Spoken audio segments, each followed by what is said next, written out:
Hello दोस्तों, नमस्कार। स्वागत है एक बार फिर से आप सभी के अपने प्रिय चैनल पर। दोस्तों आपको बता दें जो अभी की सबसे बड़ी खबर आ रही है, जहां पर LAC पर भारत तैनात करेगा S-400 मिसाइल डिफेंस सिस्टम। जी हां दोस्तों, IAF चीफ ने कहा चीन की हर हरकत का जवाब देने को तैयार हूं। जी हां दोस्तों, और इसी बीच आपको बताएंगे जहां पर पुलवामा में चेक पोस्ट पर चेकिंग के दौरान सुरक्षा बलों पर भारी आतंकी हमला। जी हां दोस्तों, जिसमें अपने जवान हुए शहीद। जी हां दोस्तों, इसी बीच हम आपको बताएंगे जहां पर श्रीलंका संकट पर भारत ने बुलाई सर्वदलीय बैठक। जी हां दोस्तों, क्या निकला इसका रिजल्ट। और इसी बीच बताएंगे जहां मध्य प्रदेश नगर पालिका में भाजपा ने लहराया भगवा। तो दोस्तों हर तरह की जानकारी अभी हम आपको बताने वाले हैं, तो आराम से बने रहेगा वीडियो के अंत तक। और इस वीडियो में आगे बढ़ने से पहले हमेशा की तरह मानते हैं कि मोदी जी हैं तो हर चीज संभव है, हर चीज मुमकिन है। और आपको अपने भारत के डिफेंस सिस्टम पर और विदेश नीति पर पूरा भरोसा है तो इस वीडियो को भी कर दीजिए लाइक, चैनल को कर दीजिए सब्सक्राइब, बेल आइकन दबाइए, साथ ही कमेंट बॉक्स में लिख दीजिएगा जय हिंद। जी हाँ दोस्तों, तो चलते हैं पहली और सबसे बड़ी खबर की तरफ, जहां पर IAF चीफ ने कहा चीन की हर हरकत का जवाब देने को हूं तैयार। LAC LOC पर तैनात करेंगे S-400 मिसाइल डिफेंस सिस्टम। जी हाँ दोस्तों, चीनी सीमा रेखा पर एक तरफ शांति बनाने के लिए दोनों देशों के बीच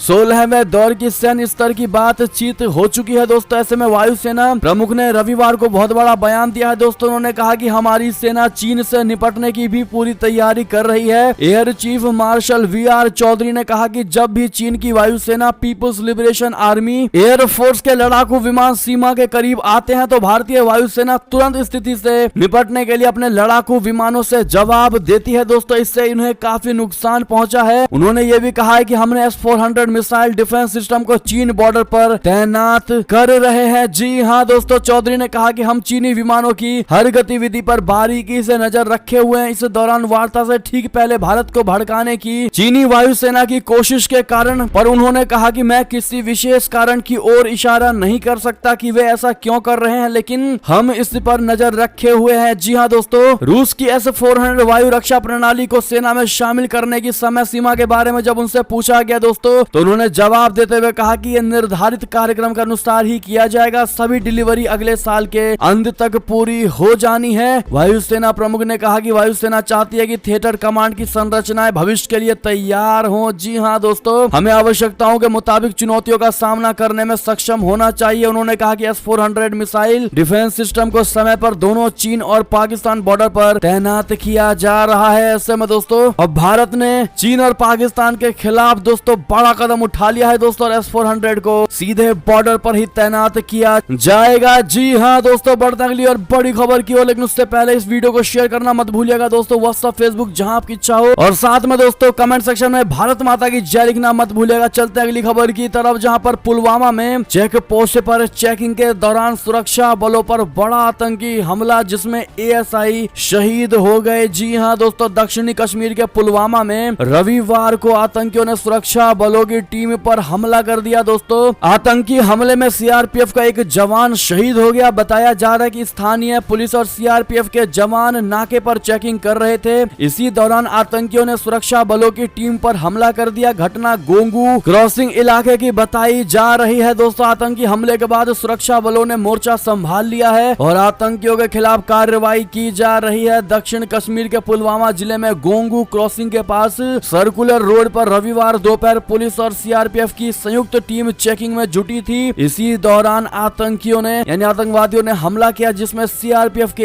एक ASI शहीद हो गए। जी हाँ दोस्तों, जम्मू कश्मीर पुलिस की ओर से बताया गया है दोस्तों कि आतंकियों ने क्रॉसिंग के पास स्थित एक सेब के बगीचे से फायरिंग की दोस्तों छुपकर। इस दौरान CRPF के ASI विनोद कुमार गंभीर रूप से घायल हो गए। बताया गया कि घायल विनोद कुमार को अस्पताल में भर्ती कराया गया, जहां इलाज के दौरान उन्होंने दम तोड़ दिया। अधिकारी ने कहा है कि हमलावरों को पकड़ने के लिए इलाके की घेराबंदी कर दी गई है। जी हाँ दोस्तों, ऐसे में दोस्तों सबसे बड़ा सवाल यही उठता है कि कब तक ऐसा चलता रहेगा दोस्तों, कब तक अपने भारतीय जवान शहीद होते रहेंगे। जिस प्रकार से कुछ लोगों द्वारा उनके मनोबल को बढ़ाया जा रहा है दोस्तों, और इस प्रकार से अपने जवानों पर हमले हो रहे हैं। ऐसे में आपकी जो भी राय हो कमेंट करके जरूर बताइएगा दोस्तों, और आप लोग क्या चाहते हैं मोदी जी यानी मोदी सरकार दोस्तों इस पर और क्या कड़े कदम उठाए। आपकी जो भी राय हो कमेंट करके जरूर बताइएगा। चलते हैं दोस्तों अगली बड़ी खबर की ओर, जहां पर श्रीलंका संकट पर भारत ने बुलाई सर्वदलीय बैठक। आखिर क्या देश करेगा विशेष ऐलान। जी हाँ दोस्तों, श्रीलंका आजादी के बाद से अपने सबसे बुरे संकट से गुजर रहा है दोस्तों। भारत भी लगातार श्रीलंका की मौजूदा स्थिति पर नजर बनाए हुए हैं। इसी बीच श्रीलंका में मौजूदा हालात को लेकर केंद्र सरकार ने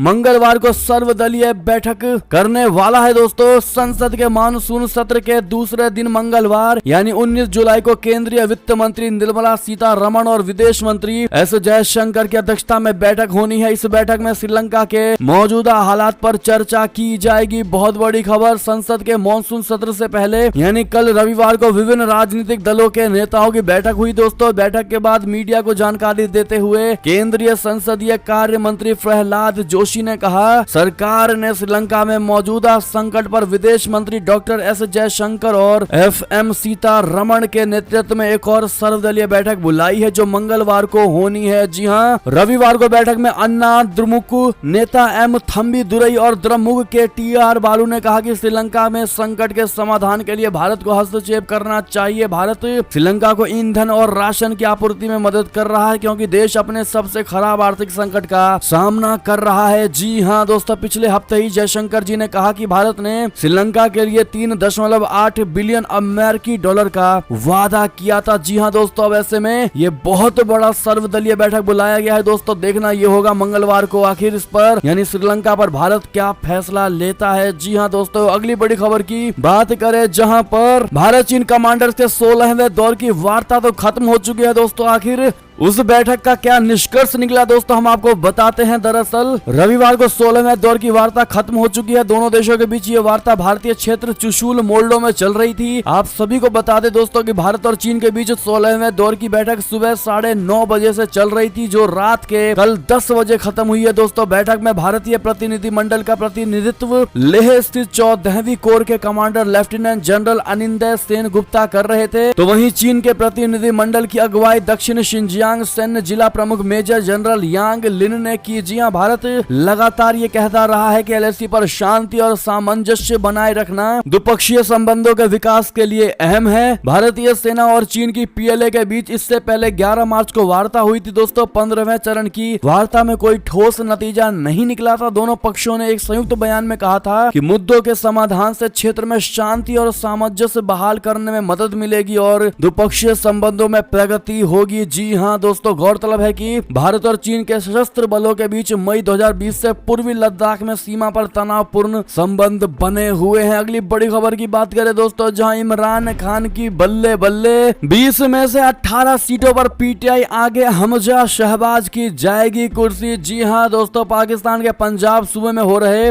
उपचुनाव में इमरान खान की पार्टी पाकिस्तान तहरीक इंसाफ यानी PTI आगे है दोस्तों। ताजा आंकड़ों के अनुसार PTI 20 में से 16 सीटों पर बढ़त बनाए हुए हैं। इमरान खान की पार्टी को अगर 12 सीटें भी मिल जाती हैं तो प्रधानमंत्री शहबाज शरीफ के बेटे हमजा शहबाज को पंजाब के मुख्यमंत्री पद से इस्तीफा देना ही होगा। ये चुनाव PTI से बगावत करके हमजा शहबाज को समर्थन देने वाले विधायकों के अयोग्य घोषित होने के बाद हुआ था दोस्तों। मतगणना के दिन पंजाब के कई जगहों से हिंसा की खबरें भी मिल रही हैं। इनमें से ही एक मामले में पंजाब पुलिस ने इमरान खान के राजनीतिक सलाहकार शहबाज गिल को गिरफ्तार कर लिया है। जी हाँ दोस्तों, साथ ही आपको बता दें इसी से जुड़ी खबर, जहां शहबाज शरीफ सरकार का समर्थन ना करे सेना। जी हां दोस्तों, इमरान खान ने पाकिस्तानी जनरलों के आगे जोड़े हाथ। जी हां दोस्तों, पूर्वी प्रधानमंत्री इमरान खान ने पाकिस्तानी सेना से प्रधानमंत्री शहबाज शरीफ के नेतृत्व वाली सरकार का समर्थन ना करने का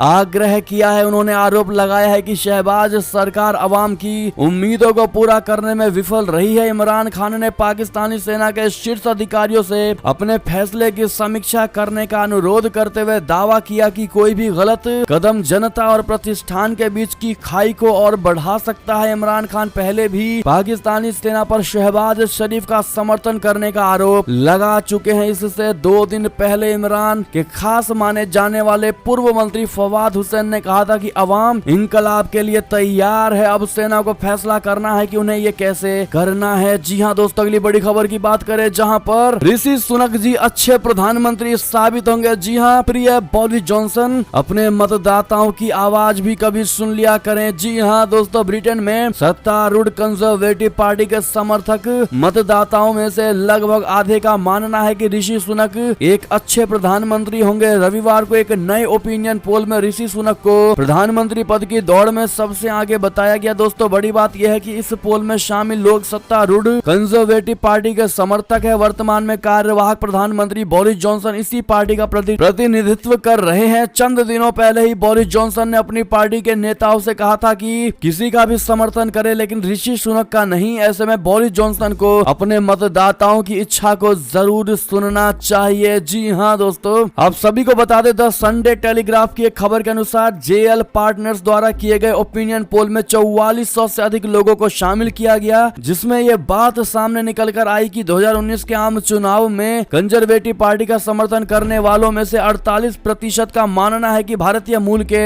ब्रिटिश नागरिक सुनक जी एक अच्छे प्रधानमंत्री साबित होंगे। और ये पहला सर्वेक्षण है जिसमें प्रधानमंत्री पद की दौड़ में विदेश मंत्री लिज ट्रस को दूसरे स्थान पर रखा गया है। सर्वेक्षण में शामिल व्यक्तियों में से 39% ने प्रधानमंत्री पद के लिए ट्रस का और 33% ने व्यापार मंत्री पेनी मोरडोंड का समर्थन किया है। जी हाँ दोस्तों, ऐसे में आप सभी से रिक्वेस्ट है दोस्तों, अगर आप भी मानते हैं कि ऋषि सुनक जी ही ब्रिटेन के अगले प्रधानमंत्री होंगे दोस्तों, तो उनको बेस्ट ऑफ लक जरूर कह दीजिएगा। हमेशा की तरह अगली बड़ी खबर की बात करें, जहां नेपाल के सामने है कठिन डगर, अमेरिका और चीन में तू मैं। जी हाँ दोस्तों, अमेरिका और चीन के बीच जारी टकराव में नेपाल किस तरह उलझता जा रहा है, इसकी फिर एक मिसाल सामने आई है। नेपाल के अंदरूनी मामलों पर दोनों देश जिस तरह खुलेआम बयान दे रहे हैं और उस पर नेपाल जिस तरह चुप है, उससे यहाँ पर वीक्षक चकित है दोस्तों। ताजा विवाद नेपाल के लिए नियुक्त हुए अमेरिकी राजदूत डीन आर थॉमसन के बयान से भड़का है दोस्तों। अपनी नियुक्ति के तुरंत बाद थॉमसन ने इसी हफ्ते कहा था कि वे नेपाल सरकार को तिब्बती सहित तमाम शरणार्थियों के हित में काम करने के लिए प्रोत्साहित करेंगे। उसके बाद अमेरिकी सीनेट की विदेश संबंध समिति के सामने उन्होंने कहा कि नेपाल ने चीन के दुष्प्रचार अभियान के बावजूद अमेरिकी संस्था मिलेनियम चैलेंज कॉर्पोरेशन से $50 करोड़ की मदद स्वीकार के करार का संसदीय अनुमोदन किया। जी हाँ दोस्तों, अब चीन ने इस बयान पर कड़ी प्रतिक्रिया जताई है। काठमांडू स्थित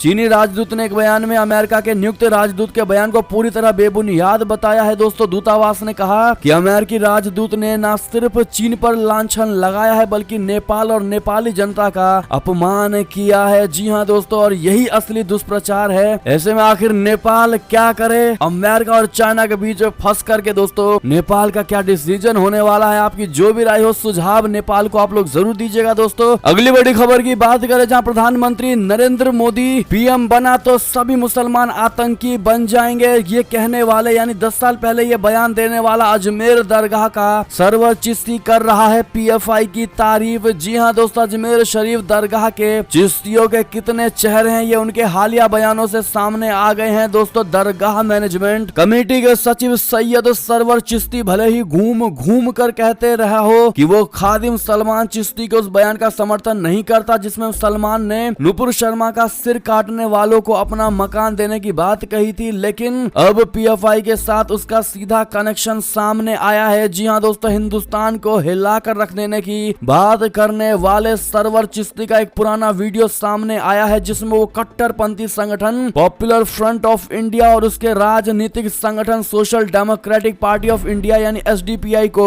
मुस्लिमों का रहनुमा बता रहा है। जी हाँ दोस्तों, वीडियो में सरवर चिश्ती कहता है कि हम मुसलमानों के हामी हैं, मददगार हैं, उनके तरफदार हैं और ये तंजीमें यानी पीएफआई एसडीपीआई मुसलमानों की आवाज उठाती है। इस दौरान एसडीपीआई नेता तस्लीम रहमानी भी सरवर चिश्ती के साथ बैठा है। साथ में पीएफआई का अनीस, एसडीपीआई का general secretary Mohammed Shafi, Rajasthan PFI अध्यक्ष आसिफ भी है। सरवर चिश्ती इनकी तारीफ कर रहा है। जी हाँ दोस्तों, सरवर चिश्ती कहता है कि रहमानी साहब टीवी पर मुस्लिमों की आवाज उठाते रहते हैं। आपको बता दें कि ये वही तस्लीम रहमानी है जिसके साथ नुपुर शर्मा की टीवी पर डिबेट भी हुई थी दोस्तों। और ऐसे में सरवर चिश्ती का पीएफआई के ग्रुप का तारीफ करना दोस्तों ये साफ दर्शाता है कि इसमें कोई छोटा मोटा ग्रुप शामिल नहीं है दोस्तों। इस ग्रुप को बहुत बड़े बड़ों का आशीर्वाद मिला हुआ है। जी हाँ दोस्तों, ऐसे में अगर आप भी मानते हैं कि एक एक बंदे को पकड़ना चाहिए दोस्तों जो इस प्रकार के भारत में क्रोध भड़काने की कोशिश कर रहा है दोस्तों, भारत को को फिर से पीछे धकेलने की कोशिश कर रहा है दोस्तों, उनको कड़ी सजा मिलनी चाहिए। तो अपनी राय जरूर दीजिएगा। बढ़ते अगली बड़ी खबर की तरफ, जहां श्रीलंका ने बनाई नेशनल फ्यूल कोटा स्कीम। जी हां, हर हफ्ते मिलेगी पेट्रोल डीजल की गारंटीड डिलीवरी। जी हां दोस्तों, श्रीलंका का राजनीतिक संकट भले ही संभलता दिखाई दे रहा हो, लेकिन आर्थिक मोर्चे पर उसकी चुनौतियां बरकरार हैं। खाने पीने की वस्तुओं की किल्लत बनी हुई है, साथ साथ पेट्रोल पंपों पर ईंधन लेने के लिए लगी लोगों की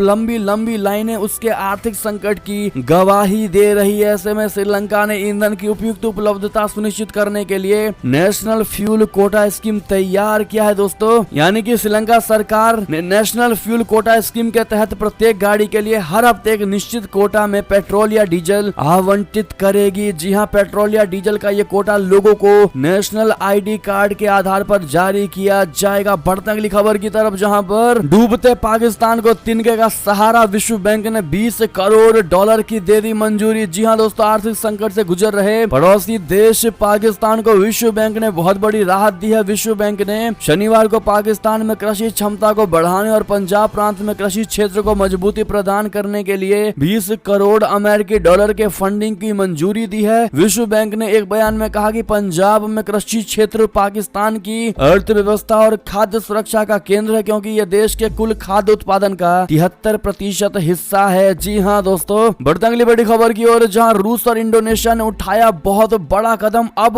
भारत में और सस्ता होगा खाने का तेल। जी हां दोस्तों, अप्रैल से लेकर अब तक अंतरराष्ट्रीय बाजारों में पाम तेल के दाम करीब 50% तक गिर चुके हैं। मलेशिया और इंडोनेशिया दोनों अपना निर्यात बढ़ाने के लिए होड़ में लगे हुए हैं। इसी रेस में अब रूस ने भी अपनी ताकत झोंक दी है। इंडोनेशिया ने कुछ दिनों के लिए निर्यात लेवी हटा दी है दोस्तों, तो रूस से एक्सपोर्ट कोटा बढ़ा दिया गया है। अखिल भारतीय खाद्य तेल व्यापारी महासंघ के राष्ट्रीय अध्यक्ष शंकर ठक्कर ने कहा कि खाद्य तेलों के बड़े उत्पादक देशों में तेल बेचने की छिड़ी जंग का फायदा भारत के उपभोक्ताओं को मिलेगा और उनके लिए अच्छे दिनों की शुरुआत होगी। काफी दिनों से भारतीय उपभोक्ता खाद्य तेलों के बढ़ते दाम से परेशान थे, जिन्हें अब राहत मिलने का वक्त आ गया है, क्योंकि अंतरराष्ट्रीय हालात ऐसे बन रहे हैं। एक और खबर की बात करें दोस्तों, जहां चीन का मुसलमान कैसा होना चाहिए, राष्ट्रपति शी जिनपिंग ने दी हिदायत। जी हां दोस्तों, चीन में उइगर मुस्लिमों पर हो रहे अत्याचारों को लेकर चीन कई बार दुनिया भर में चर्चा में रहा। हालांकि चीन ने कभी भी इस पर कोई सार्वजनिक बयान नहीं दिया है। और इसी बीच चीनी राष्ट्रपति शी जिनपिंग ने बताया कि चीन का मुसलमान कैसा होना चाहिए। इतना ही नहीं, उन्होंने प्रशासन को बकायदा आदेश दिया है कि वे इस्लाम को चीन की परंपराओं और समाज के मुताबिक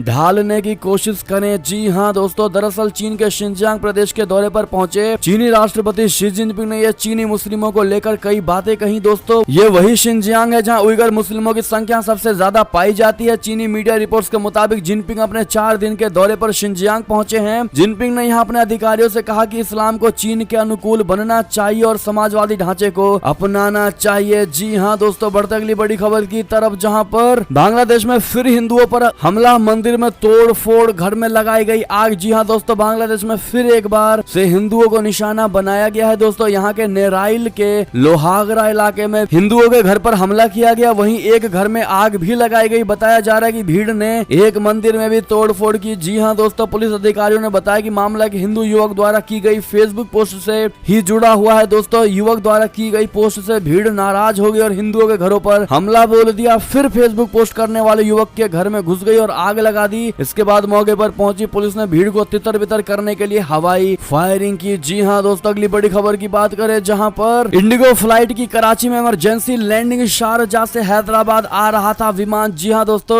यूएई के शारजाह से हैदराबाद जाने वाली इंडिगो फ्लाइट में तकनीकी खराबी आने के बाद पाकिस्तान के कराची में इमरजेंसी लैंडिंग की गई। दोस्तों, विमान में सवार सभी यात्री सुरक्षित हैं। वहीं इंडिगो एयरलाइंस ने घटना की जानकारी देते हुए बताया कि पायलट द्वारा विमान में तकनीकी खराबी देखे जाने के बाद एहतियात के तौर पर विमान को पाकिस्तान के कराची की ओर मोड़ दिया गया। जी हां दोस्तों, यात्रियों को हैदराबाद ले जाने के लिए कराची के लिए एक अतिरिक्त उड़ान भेजी जा रही है। आपको बता दें, 2 सप्ताह में कराची में उतरने वाली ये दूसरी भारतीय एयरलाइन है। दोस्तों, आपको बता दें, इसी से जुड़ी सेम खबर आ रही है, जहां पर उड़ते विमान के कैबिन से अचानक आने लगी जलने की दुर्गंध।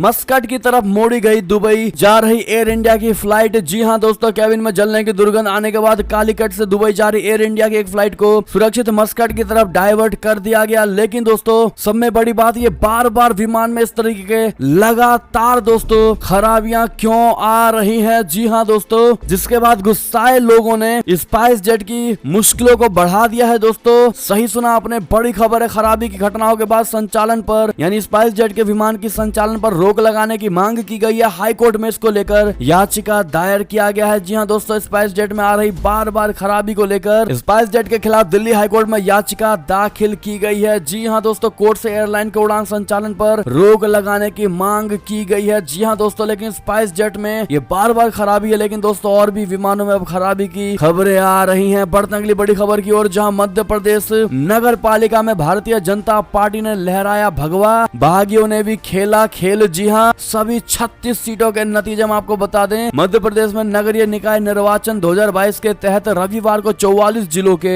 133 नगरीय निकायों में मतगणना जारी है। इन सभी स्थानों पर प्रथम चरण में 6 जुलाई को मतदान हुआ था। रविवार को 36 नगर पालिका परिषद सीटों पर मतगणना जारी है। जी हम आपको बता रहे हैं दोस्तों कि सभी 36 नगर पालिका सीटों का लेटेस्ट अपडेट क्या है। ब्यावरा नगर पालिका, राजगढ़ जिले की ब्यावरा नगर पालिका में भाजपा को जीत मिली। यहाँ के 18 वार्डों में से 10 पर भाजपा तो 7 पर कांग्रेस और 1 पर निर्दलीय प्रत्याशी ने परचम लहराया। जी हाँ दोस्तों, अगर कुल सीटों की बात करें तो भारतीय जनता पार्टी ने दोस्तों इस चुनाव में भी अपना परचम लहराया है। एक और बड़ी खबर की बात करें, जहां पर जगदीप धनखड़ के इस्तीफे का राष्ट्रपति की मंजूरी। मणिपुर के गवर्नर ला गणेशन को बंगाल का अतिरिक्त प्रभार। जी हाँ दोस्तों, राष्ट्रपति रामनाथ कोविंद ने पश्चिम बंगाल के राज्यपाल जगदीप धनखड़ का इस्तीफा स्वीकार कर लिया है। दोस्तों केंद्र की सत्ताधारी पार्टी बीजेपी की ओर से उपराष्ट्रपति पद के लिए जगदीप धनखड़ को उम्मीदवार बनाए जाने के बाद उन्हें राज्यपाल के पद से इस्तीफा देना पड़ा है। दोस्तों धनखड़ के इस्तीफे के बाद मणिपुर के राज्यपाल ला गणेशन को पश्चिम बंगाल के राज्यपाल की अतिरिक्त जिम्मेदारी दी गई है। गणेशन नियमित